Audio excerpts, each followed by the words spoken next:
it chapter by chapter, one bite at a time. So many adventures and mountains we can climb. Take it word for word, line by line, one bite at a time.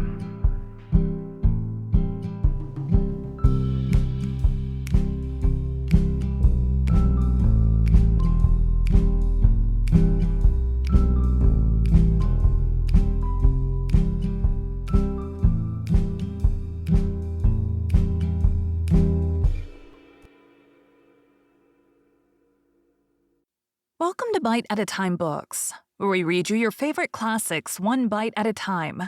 My name is Bree Carlile, and I love to read, and wanted to share my passion with listeners like you. If you want to know what's coming next and vote on upcoming books, sign up for our newsletter at biteatatimebooks.com. You'll also find our new t-shirts in the shop, including podcast shirts and quote shirts from your favorite classic novels. Be sure to follow my show on your favorite podcast platform so you get all the new episodes.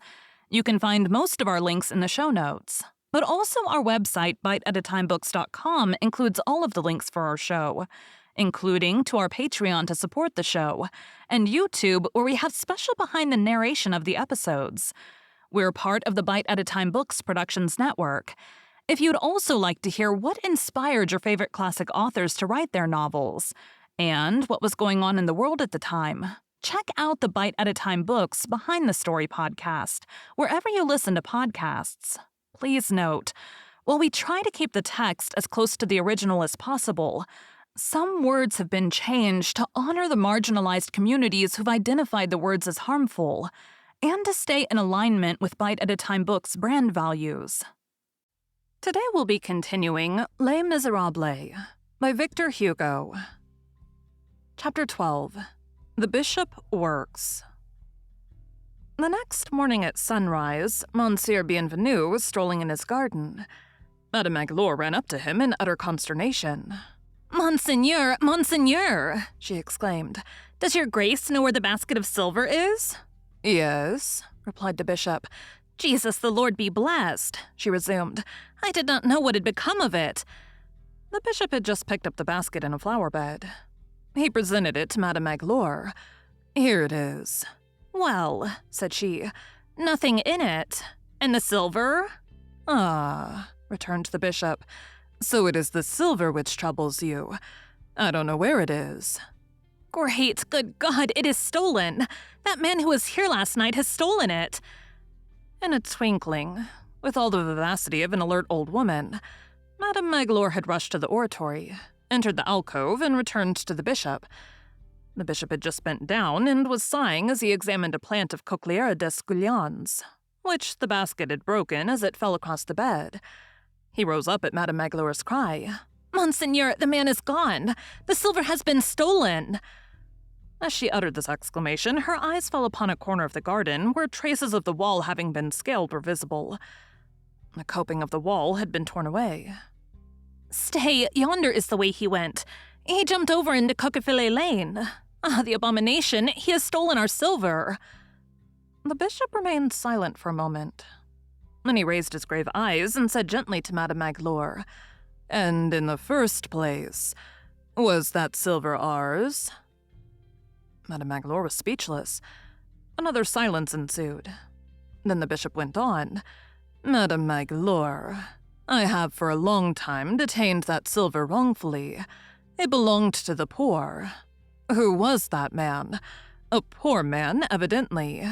"Alas, Jesus," returned Madame Magloire. "It is not for my sake, nor for mademoiselle's. It makes no difference to us, but it is for the sake of Monseigneur. What is Monseigneur to eat with now?" The bishop gazed at her with an air of amazement. "Ah, come. Are there no such things as pewter forks and spoons?" Madame Magloire shrugged her shoulders. "Pewter has an odor." "Iron forks and spoons, then." Madame Magloire made an expressive grimace. "Iron has a taste." "Very well," said the bishop. "Wooden ones, then."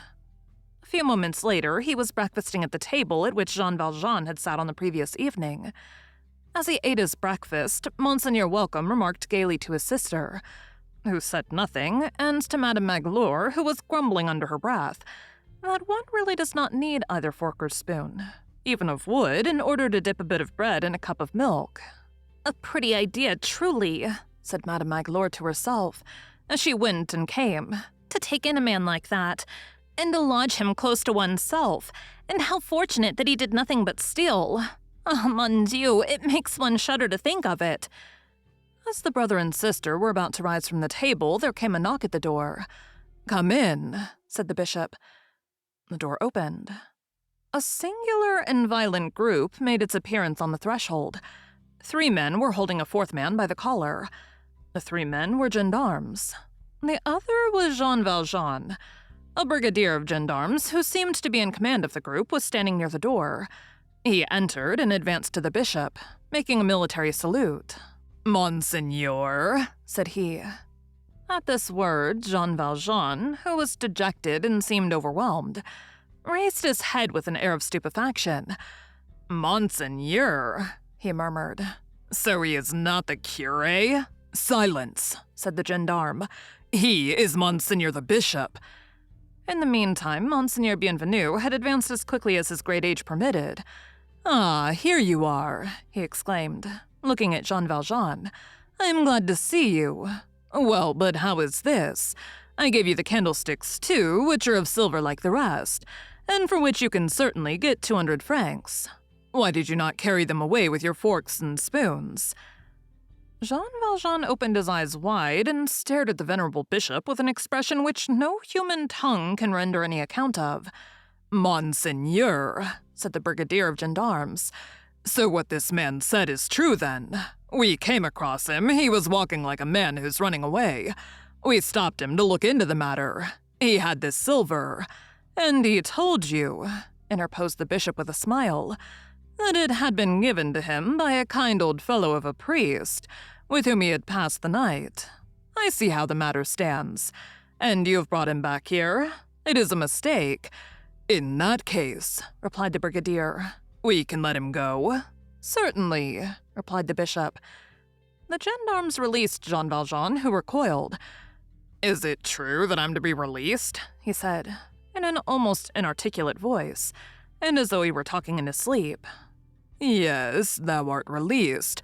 Dost thou not understand?" said one of the gendarmes. "My friend," resumed the bishop, "before you go, here are your candlesticks. Take them." He stepped to the chimney-piece, took the 2 silver candlesticks, and brought them to Jean Valjean. The 2 women looked on without uttering a word, without a gesture, without a look which could disconcert the bishop. Jean Valjean was trembling in every limb. He took the 2 candlesticks mechanically and with a bewildered air. "Now," said the bishop, "go in peace. By the way, when you return, my friend, it is not necessary to pass through the garden. You can always enter and depart through the street door. It is never fastened with anything but a latch, either by day or by night." Then turning to the gendarmes, "You may retire, gentlemen." The gendarmes retired. Jean Valjean was like a man on the point of fainting. The bishop drew near to him and said in a low voice, "Do not forget, never forget, that you have promised to use this money in becoming an honest man." Jean Valjean, who had no recollection of ever having promised anything, remained speechless. The bishop had emphasized the words when he uttered them. He resumed with solemnity, "Jean Valjean, my brother, you no longer belong to evil, but to good. It is your soul that I buy from you. I withdraw it from black thoughts and the spirit of perdition, and I give it to God." Thank you for joining Bite at a Time Books today, while we read a bite of one of your favorite classics. Again, my name is Bree Carlile, and I hope you come back tomorrow for the next bite of Les Miserables. Don't forget to sign up for our newsletter at biteatatimebooks.com and check out the shop. You can check out the show notes or our website, biteatatimebooks.com, for the rest of the links for our show.